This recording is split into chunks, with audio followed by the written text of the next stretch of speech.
네. 여러분 안녕하십니까. 서정입니다. 오늘은 12월 21일 목요일입니다. 열심히 시장이 달려서 이제 한국 시장이 2,600을 어제 넘었다가 오늘도 아슬아슬하게 2,600으로 마감을 했어요. 그래서 내년도 이익 전망에 따라서 업종별 등락들이 진행되고 있는 중이고, 투자는 미래를 보는 거죠.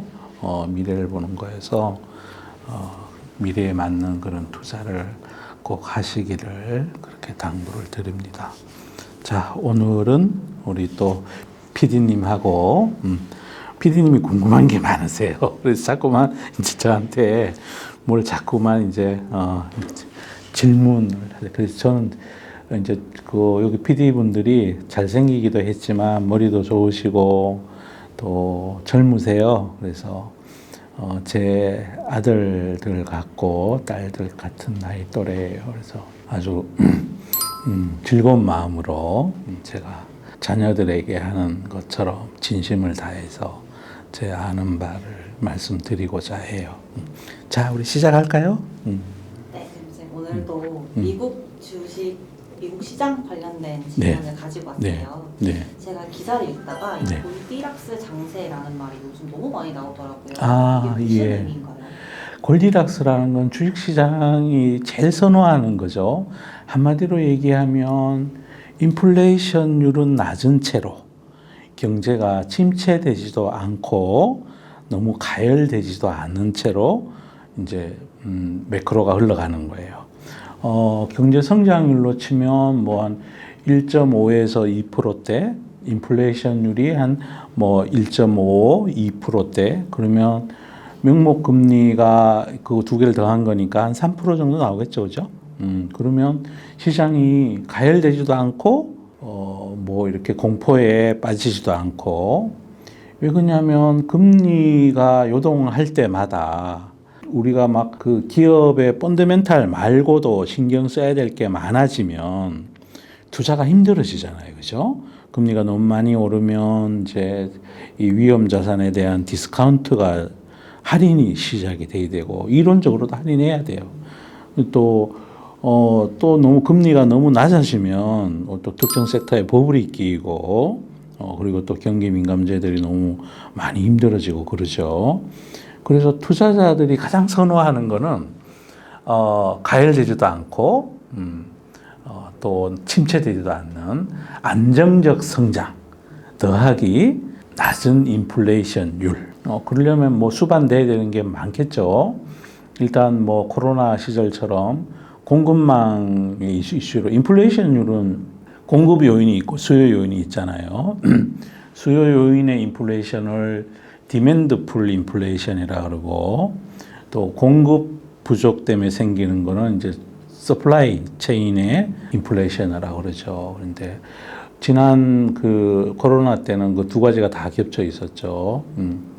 이제 다들 일을 못하게 되니까 공급이 줄고, 공급이 주니까 막 물가가 막 치솟아 올라갔죠.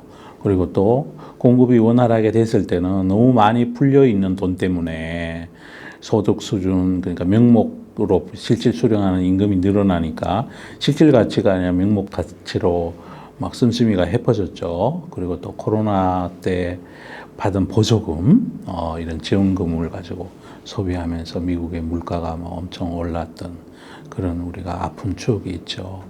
근데 그런 현상은 우리 인류 역사에 자주 있는 일은 아니에요.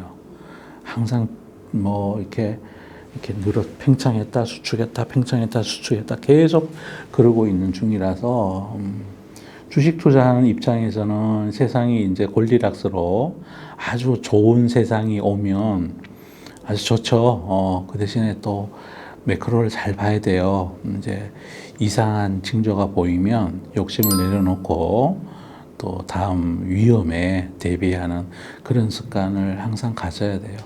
그러면 저희는 이렇게 안정적인 골디락스 장세일 때 우리 투자자들은 그러면 주식 투자를 어떤 태도를 가지고 좀 해야 될까요?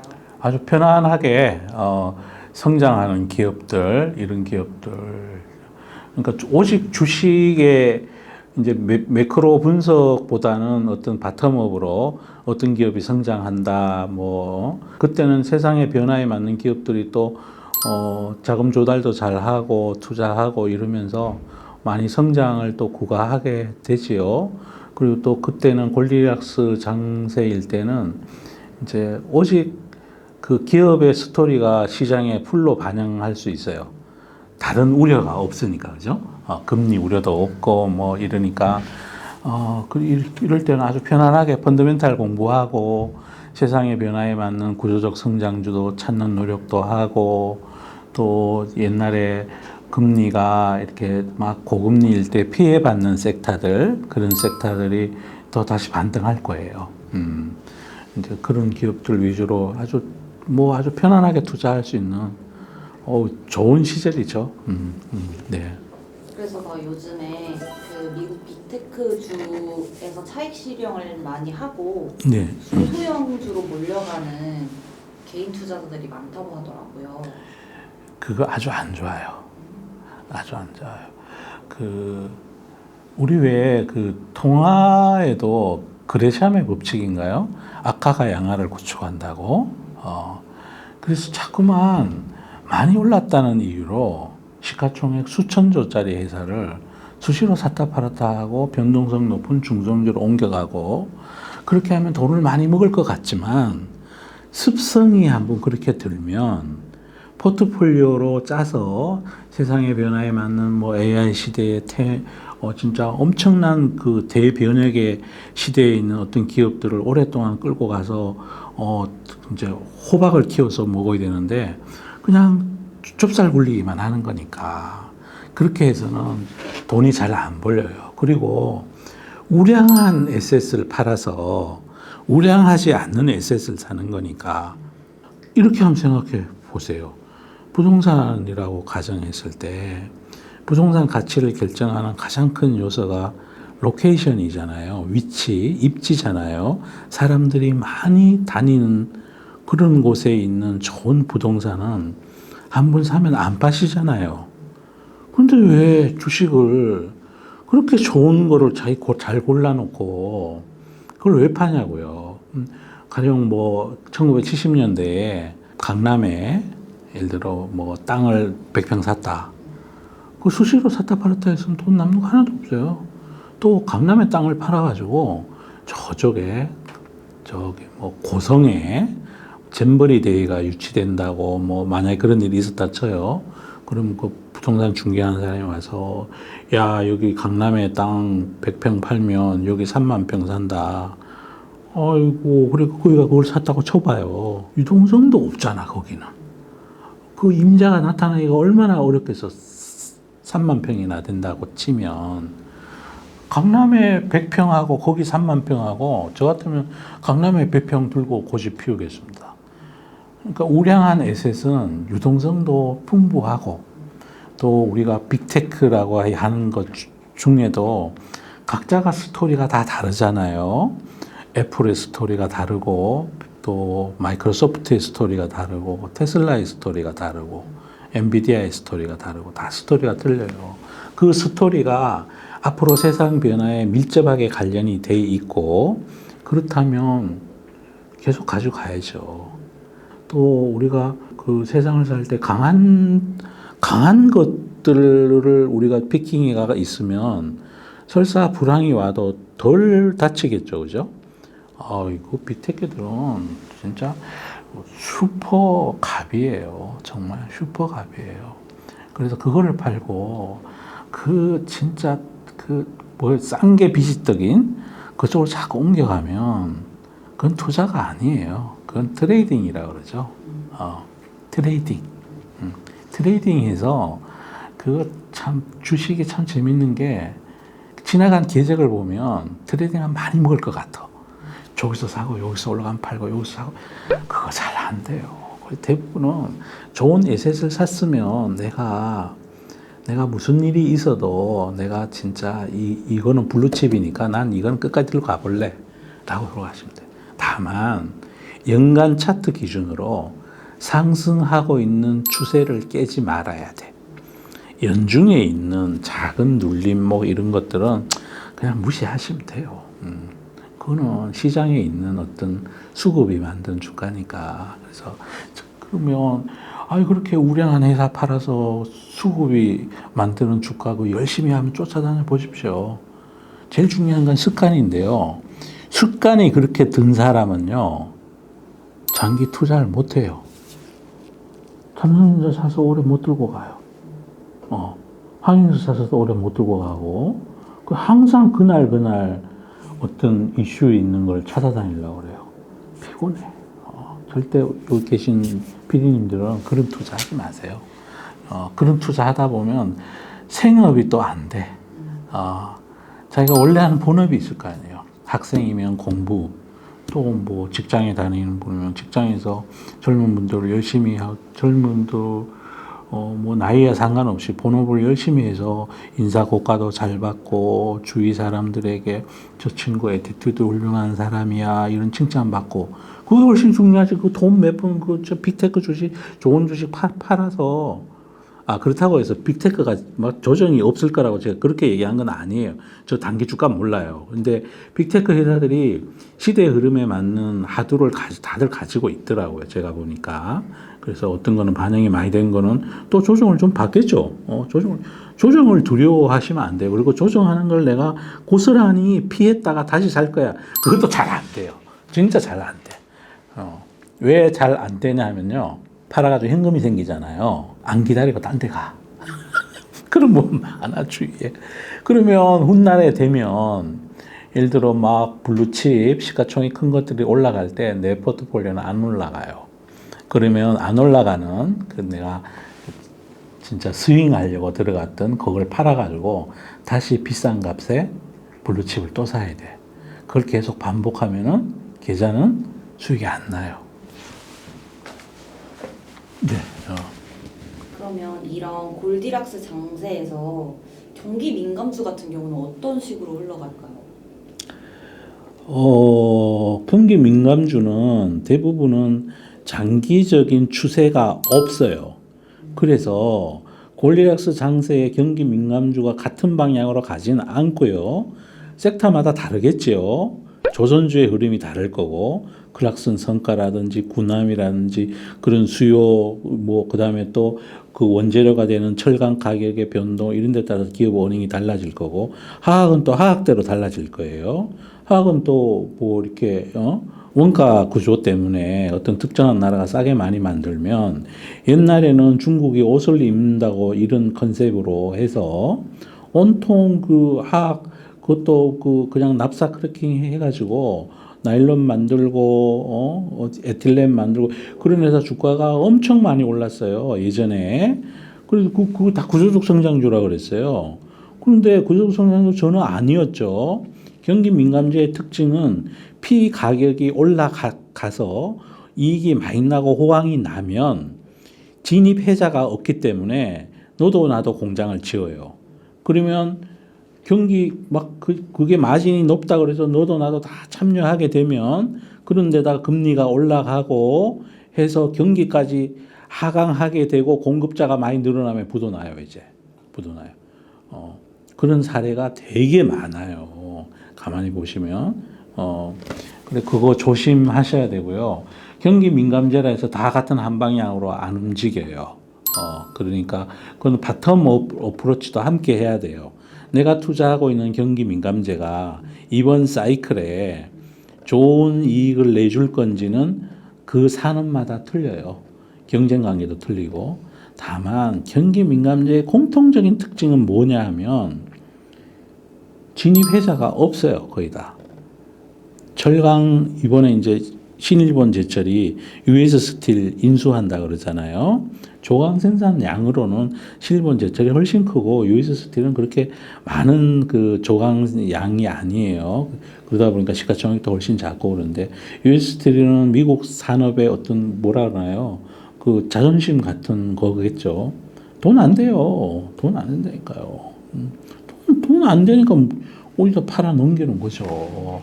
그래 철강이 다를 거고, 경기 민감제라 그러면 우리가 철강, 화학, 건설, 그다음에 건설도 일종의 서비스업으로 분류되지만 사실은 경기 민감 성격을 가지고 있고요.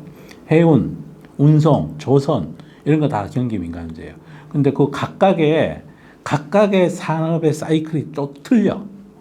그래서 일방적으로 경기 민감주의, 야 이제 권리락스 되고 경기 좋아지고 금리 떨어지면 경기 민감제 다 같이 오르겠거니, 절대 그렇지 않습니다. 가끔 바텀업으로 따로 보셔야 돼요. 오늘 확실히 그분님들이 아실 것 같아요. 아, 그렇습니까? 네. 아이고, 다행입니다. 그러면 이제 이렇게 막 골디락스 장세로 들어오는 중인데 사실 그 전까지는 막 고금리 때문에 이제 막 사람들이 공격적인 투자를 굉장히 많이 했었잖아요. 그래서 미국 같은 경우에는 테슬라 주가 상승률이 1.5%에 추종하는 뭐 ETF를 엄청 사람들이 많이 넣기도 하고 그런 레버리지 투자도 엄청 많이 했던 걸로 알고 있어요. 근데 이러한 그 공격적인 성향들이 좀 장세가 좀 완화되면서 좀 누그러들 수 있을까요? 우선 그런 투자를 하시면 안 돼요. 최근에 하나금융연구소에서 한국의 부자 보고서 같은 게 나왔잖아요. 거기 제가 뉴스로도 링크해 드렸는데 그 가운데 보면 부자들이 가장 생각하는 게 뭐냐면 돈을 많이 버는 게 아니고 잃지 않으려고 그래요. 잃지 않으려고. 그 잃지 않으려고 노력을 하다 보면 저절로 돈이 늘어요. 그런데 레버리지 투자를 하고 습관이 레버리지 투자로 한번 그쪽으로 가게 되면 그 사람 습관이 그거예요. 그러다 보면 미수는 3일 만에 갚아야 되잖아요. 그죠? 신용을 해도 그거 하여튼 이자율이 장난 아니에요. 엄청 이자율 비싸게 준단 말이에요. 그러면 빨리 승부를 내고 나와야 된단 말이에요. 시간에 기댄 투자가 아니라. 그러면 저절로 포트가 어떻게 가게 되냐면 그날 핫한 대로 가요. 그날 핫한 대로. 그러면 주가라는 게 평균에 회귀하려는 속성도 가지고 있고 그날 핫한 거는 그날 인기 있고 비싸다는 건데, 아니 가장 큰 악재가 기업 실적보다가 많이 오른 주가가 오르면 그게 가장 큰 악재잖아요. 실적보다가 많이 내리면 그게 호재인 거고, 그러면 이분들은 실적보다가 많이 내려가고 있는 호재가 막 만발하고 있는 그거를 포트폴리오 관점에서 줍줍하는 게 아니라 올라가는 걸 추격 매수하게 된다니까. 내려가는 거는 언제 돌아서서 주가가 올라갈지 모르니까 레버리지 투자를 거기는 안 해. 대부분 안 한다고요. 안 하고 그날 핫한 거 그쪽으로만 옮겨간다. 그렇게 습성이 한번 들면 돈 못 벌어요. 못 벌어요. 진짜. 계속 매매만 하게 돼요. 그래서 그런 투자는 안 하셨으면 좋겠어요. 해외에도 글로벌에 보면 그 ETF 중에 나스닥 ETF도 QQQ라고 나스닥 지수 3배 추정하는 거 있어요. 그거 하시는 분들 있어요. 또 이제 미국 금리 떨어진다니까 국채. 그러면 이제 두레이션 긴 걸 사면 돈이 벌리잖아요. 그것도 막 레버리지 몇 배짜리 사시고 그러거든요. 쉽지 않아요. 그래서 저는 진짜 그러면 밤새 잠을 못 주무셔. 발을 동동 구르게 되고 일희일비하게 되고 한틱 한틱 할 때마다 진짜 담배 피우는 분들은 담배 뽀뽀 피워대면서 사모님이 아유 여보 이제 좀 자 이러면 아니면 서방님이 아유 여보 이제 좀 자야지. 아니야 좀만 기다려봐. 지금 떡상각이야. 내 요 집 들어가서 한번 먹고 나올게. 그런다니까 밤새. 그러다가 다음날 되면 못 일어난다니까. 다음날 뉴스를 아침에 일찍 배달해 주는데 그 뉴스에 답이 많이 있는데 그 뉴스 못 보신다니까요. 주무시느라고. 그리고 출근을 하면 일이 안 돼요. 일이 안 된다고. 그럼 투자하지 마세요. 좋은 거 사서 시간에 기대 투자하셔도 돼요. 또 그런 분들 특징이 뭐냐면요. 조정을 못 기다려요. 조정하는 기간 동안을 참을 수가 없어. 조정의 기미가 보이면 얼른 팔고 상승각이 있는 쪽으로 그쪽으로 또 가야 돼. 그거 안 돼. 안 돼요. 차라리 가만히 포트 짜 있는 사람이 한 해 돈을 더 많이 벌어요. 특히 우리 한국 시장은요. 거래세가 있잖아요. 미국은 거래세가 없는데 거래세 내고 수수료 내면 왕복하는데 거의 한 뭐 0.8% 9% 날라가요. 시장이 그렇게 만만해 보이십니까? 내가 팔 때 비싸게 팔 수 있고 시장에 뉴스가 다 오픈되어 있는데 내가 살 때 매번 하루에 2번, 3번씩 0.8% 내면서 그게 가능하리라고 생각하십니까?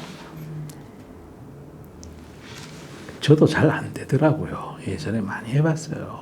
안 돼요. 안 돼요. 누적하면요. 1년 내내 지난 다음에 자기 투자 성적표를 보면 그냥 번거로워 놓고 수수료 엄청 나가고 세금 많이 내요. 진짜. 국세청에 좋은 일 하시는 거예요. 증권사에 좋은 일 하시고. 하지 마세요. 떼찌. 근데 한국인이 전체 자산의 35%나 보유하고 있대요. 이 그 레버리지 테슬라의 레버리지 투자를 그렇게나 많이 가지고 있다고 하더라고요. 그거는 원인이 우리 한국 시장 내에도 있어요. 한국 시장은 오래 시간이 지나갔을 때 지수 기준으로 많이 안 오르잖아요. 그죠? 다우가 100% 오를 동안에 우리 한국 시장은 20% 오르고 막 그래요. 그러다 보니까 한국 시장에서는 그때 한 1년 아웃룩으로 좋은 어떤 섹터, 어떤 산업이 보이면 그쪽을 찔러가지고 버블을 만들어요. 그래서 막 그해 주도주가 다음에 되면 또 주도주가 안 돼요. 그런 경우가 되게 많아요. 구조적으로 좋은 기업들이 장기적으로 그런 차트를 연봉 추세가 꾸준히 우상향하는 기업들이 한국에는 그렇게 많지가 않아요. 그런 종목은 전체 중에 10%도 안 될 거예요, 아마. 그래서 그러다 보니 매매에 중독이 되신 거야. 한국에서 주식을 잘 하려면 한국물만 한다 그러면 해마다 주도주가 되는 걸 가서 주도주가 가장 하회할 때 때리고 나와야 돼. 다음에 주도주를 찾아야 돼. 그걸 지금까지 계속 반복해 온 거예요. 뭐 화장품 버블, 바이오 버블, 인프라 버블, 인터넷 버블, 비대면 버블 항상 그래 왔었어요. 습성이 이제 그렇게 드신 거죠. 그래서 저는 우리 그 부분들이 이랬으면 좋겠어요. 그 전체 자산 중에 일정 부분을 글로벌에 좀 투자하시는 거야. 전 세상에서 제일 해봐야 쓸데없는 걱정이 미국 주식 걱정하는 거야. 그러니까 지수 기준으로. 그 나라는 돈을 수출하잖아요. 그 돈을 제값받고 수출하기 위해서 패권을 잡으려고 국방비를 1,000조 써요. 그 한동안 1,000조국이라 그랬는데 지금까지는 1,000조가 아니었는데 드디어 내년에 국방 예산이 1,000조를 넘어가요. 미국 아닌 다른 전 세계가 다 쓰는 것보다 더 많이 쓰고 있는 것 같아요. 러시아, 중국 뭐 거기에 비하면 뭐 미국 주식 지수 기준으로 그 대신에 종목별로는 걱정할 때 해야 돼요. 일본의 도시바도 문을 닫았잖아요. 또 다우지수에 있던 그 GE 그 회사도 시총이 무지 줄었죠. 막 80년대, 70년대는 GE가 초우량주였었어요. 에디슨이 창업한 회사예요. 근데 그거 망하잖아요. 망하는 게 시총이 1,000조 됐다가 시총이 50조 되면 망한 거죠, 뭐. 꼭 문을 닫아야 망하는 겁니까, 그죠? 그래서 개별 종목별로는 이제 매매는 하셔야 되는데, 전체 지수 단위로 봤을 때, 미국 주식시장 걱정하는 건 정말 쓸데없는 걱정인 것 같아요, 제 생각에. 그런데 그것도 레버리지 아닌 거를 들고 있으면, 심리적으로 안정이 돼서 오래 투자가 가능한데, QQQ 3배 추정하고 이거는요. 그 사실부터 분명히 매매해요. 그러다가 시장이라는 게 계속 오르지 않잖아요. 한번 출렁거리면 못 견딘다니까요. 뭐 이왕지사 그렇게 한 거 나 출렁거리든 말든 장기 투자할 거야. 그런 분은 레버리지 쓰지도 않아요. 또 레버리지를 쓴 사람은 레버리지에 비용이 들어가기 때문에 그 듀레이션도 있잖아요. 어떤 상한 기간이 있단 말이에요. B2도 상한 기간이 있어요. 미수는 3일밖에 안 되고 하시면 안 돼요. 습관을 잘 들여야 돼요. 습관을. 기업이 전해주는 세상 변화가 많은 밖에 잘 성장해가는 기업이 주는 주가를 포트폴리오 해서 오랫동안 들고 가야지. 그 대신에 이격도가 강하고 막 또 원래 처음에 봤을 때 그 매수의 이유가 소멸하게 되면 이제 또 딱 편출을 또 손절매도 해야 되고 또 오래 끌고 가더라도 이격도가 강하고 막 가열되면 그때는 은근슬쩍 당도 좀 드세요 하고 주면 참 신기하죠. 조금 있으면 또요 내려와요. 진짜 정말 그런 게 한두 종목이 아니잖아요. 뭐 하여튼 그저저 흥장조라 그래. 근데 그것도 막 뭐 잘 많이 갔다가 시장이 식었을 때 그 위드드로율이 20% 30% 돼요. 국채금리가 5%인데 20%면 적은 거 아니죠. 근데 홀라당 다 팔면 안 돼. 어디까지 갈지 모르기 때문에 그렇게 하시면 될 것 같아요. 네. 그러면 이제 마무리 멘트 네. 해주시고 네. 마무리 해주세요. 시장이 저번에 이제 빛과 그림자 제가 말씀드렸었는데 뭐 제가 잘났다고 그봐 내가 맞췄지 이러려고 하는 얘기가 아니에요. 선진화된 나라 권역들은요 금리가 5를 가면 못 견뎌요. 그래서 제가 과거 경험을 봤을 때 5까지 갔다 그러면 미국의 3분기 GDP가 설령 5.9가 나오고 5.8이 나와도 야 이거 쉽겠구나 라고 생각이 된다고요. 그때는 공포였죠. 그죠? 그러니까 나쁜 뉴스의 착한 가격이었던 거죠. 근데 또 시장이 지금 벌떡벌떡 일어나고 있는 중이에요. 그런데 연말 시장의 특징이 있잖아요. 뭐가 있냐 하면 프로그램 매수가 많아요. 배당 때문에. 그래서 또 이럴 때 지금 올라가고 있는 게 내년 1월 달에도 계속 오를 거다. 그렇게 생각하시면 안 돼요. 또 내년 1월이 되면 색깔이 또 바뀔 수 있어요. 그렇게 누적했던 그 인덱스들이 내년 1월 되면 풀려서 매도로 나와요. 그 시장 색깔이 또 달라질 수 있다는 거예요. 그럼에도 불구하고 내년도에 시장을 주도할 그런 쪽을 유심히 지금 찾아보셔야 돼요. 그리고 또 마지막으로 당부드릴 거는 배당이 좀 제도가 달라졌어요.